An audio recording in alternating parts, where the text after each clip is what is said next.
Welcome Inkin friends, tayo po ay magkakabit ng dalawang unit ng wall fan dito sa classroom sa ating paaralan. Ito po yung ating mga set ng wall fan na ilalagay.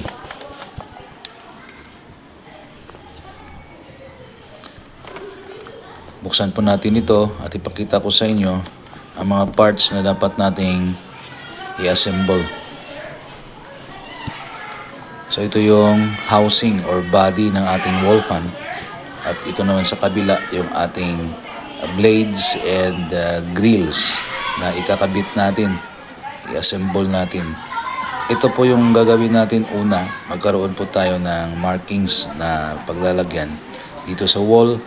Nakakabitan natin ng ating housing or body ng ating wall fan. Gagawa tayo ng linya, markings. Nabubutasan natin ito later on.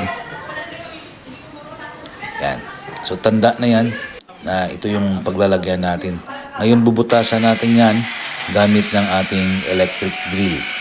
So meron tayong 4 na markings na bubutasan natin na kasyang paglalagyan ng ating plastic lock dito sa ating wall.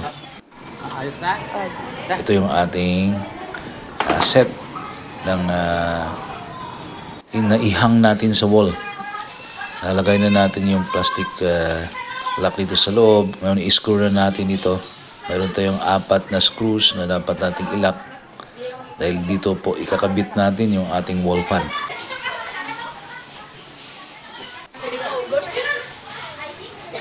Ito naman ngayon yung screw na ilalagay natin bilang dalawa po ito. Sasabitan ito ng ating electric fan or wall fan sa likod. Okay, katamtaman, no? Tamang-tama. Ngayon, ito naman yung ating housing. Tinatanggalan po natin yan ng lock. So, ipakita ko sa inyo kung paano natin i-assemble ang mga ito. Okay, kinakalas muna natin yung mga parts dahil bago ito. Una, yung housing, paglalagay natin ng back grill sa likod. Nilalagay natin yung back grill or rear grill.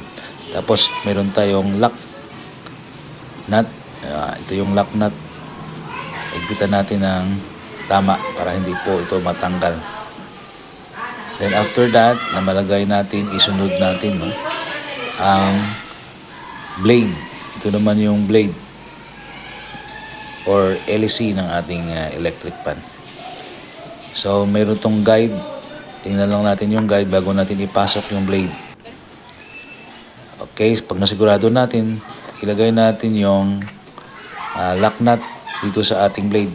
Protection ito para hindi matanggal abang umiikot yung blade natin. Then after that, ito naman yung front grill. Tanggalin natin yung plastic. Madali lang itong gawin. Then, i-assemble natin ang front grill. Ito ay guard or protection sa ating blade. Iwasan natin yung aksidente na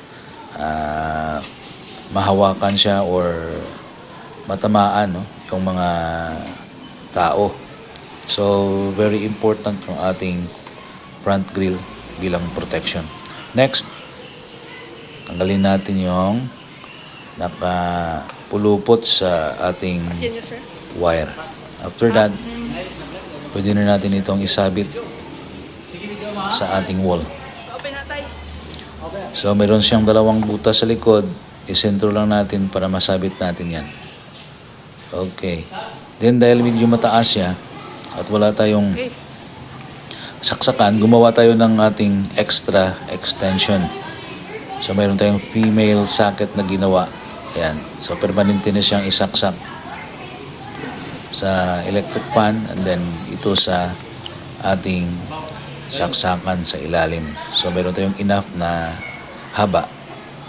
Pwede na natin itong i-on. So, ituwid muna natin bago natin i-on. Yan.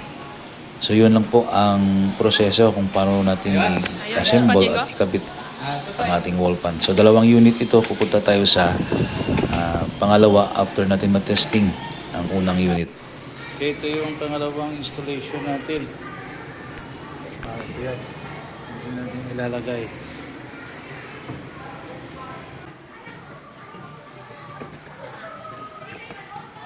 Next, ito yung lock natin.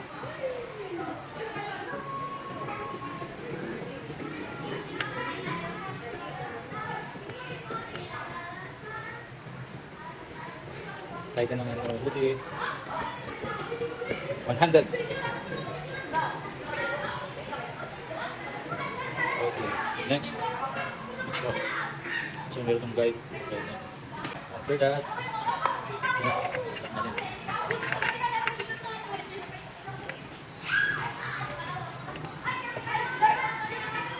next is stop. Ito na bukas na. Bukas na. Tapos balik natin ito. Aston. So sa taas yung Aston. Ito.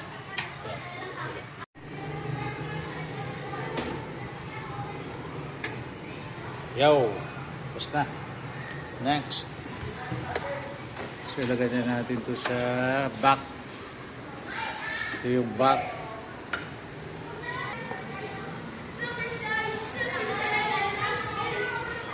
Yan.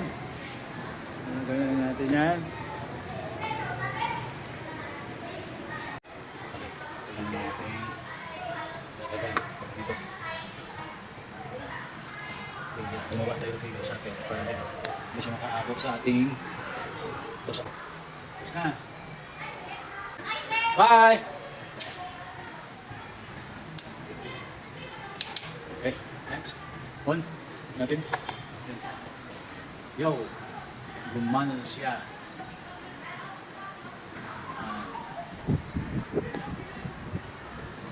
Installation ng wall fan. Isa.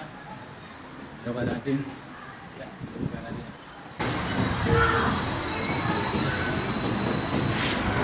Okay. Thank you for watching in Can DIY Beats.